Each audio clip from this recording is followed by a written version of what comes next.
As a mother, wife, business owner, Vietnamese American woman, my journey started in San Jose. I was born and raised here.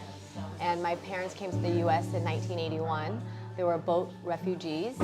And they sacrificed everything just to escape, Vietnam War, communism, for a better life.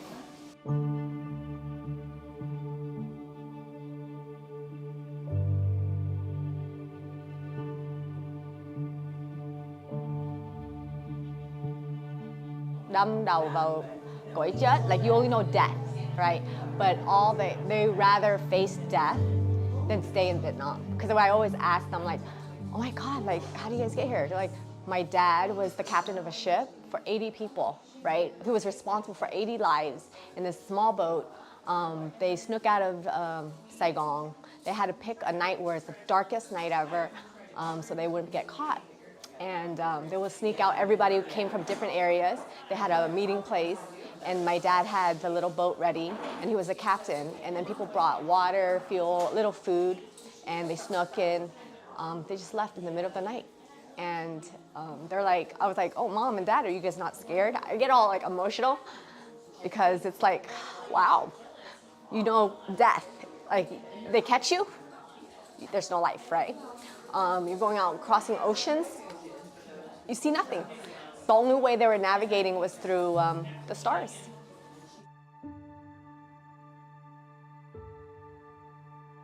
And then, so eventually after a few days, when they're at sea, they said that the boat engine died. And then they had to get SOS.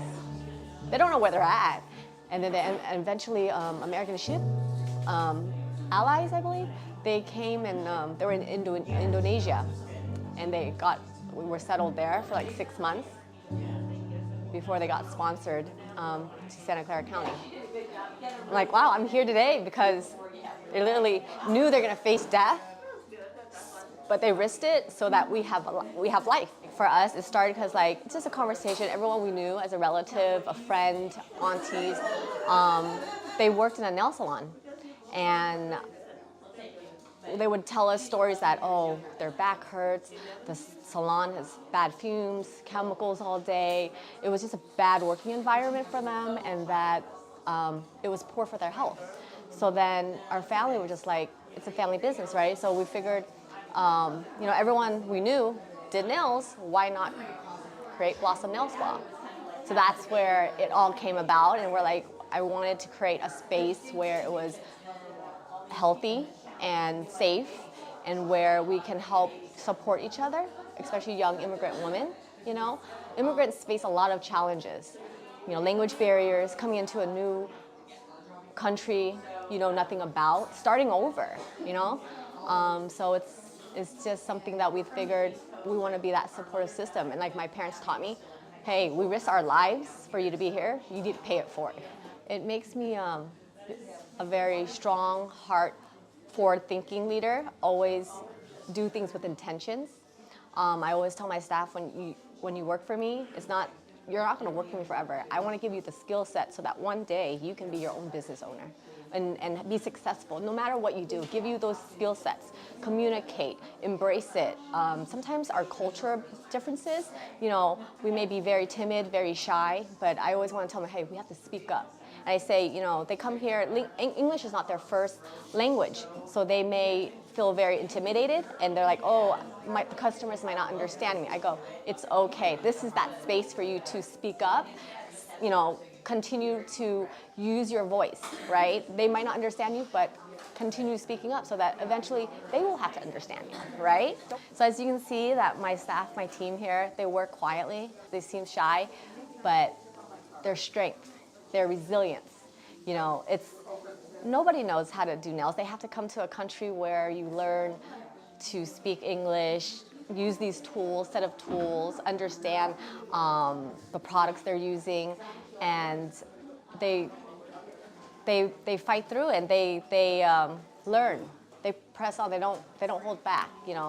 I feel like, how do you put it? I have people who just come here for like 6 months, to get a nail license, because that's something that's easy for them to get, instead of, they're not privileged to go to college or have that time, because they need to make money to feed their family.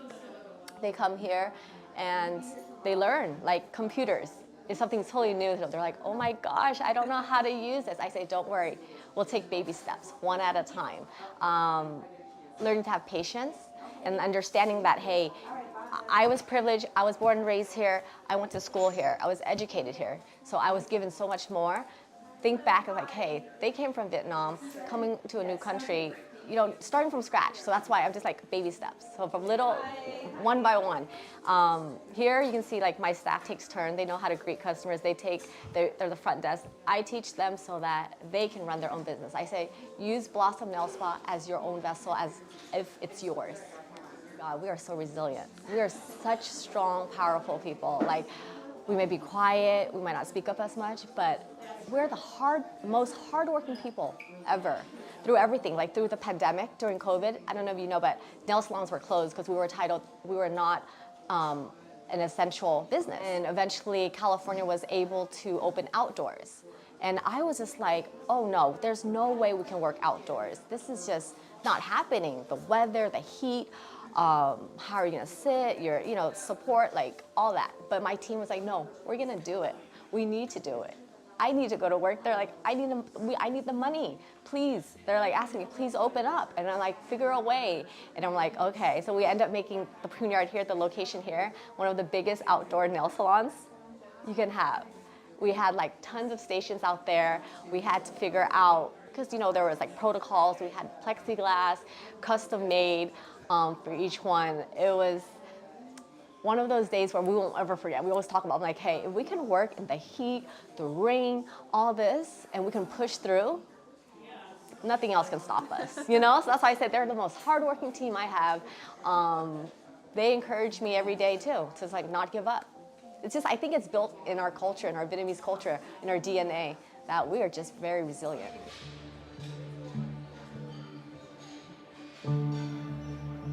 Oh yes, oh my God, all my Vietnamese favorite food, all our areas where we go. So my mom would take us every weekend to go hang out there. It's a part of where I grew up at, and where all the Vietnamese community get together and get to see each other, on the weekends, and just chat, how's family, how's the aunties and uncles, grandma, how's everyone doing? It's just where we get together. We came from a country that was just war and was suppressed and oppressed, but now it's like we get to see each other, be happy, and live a life, and then create a better life for the next generation.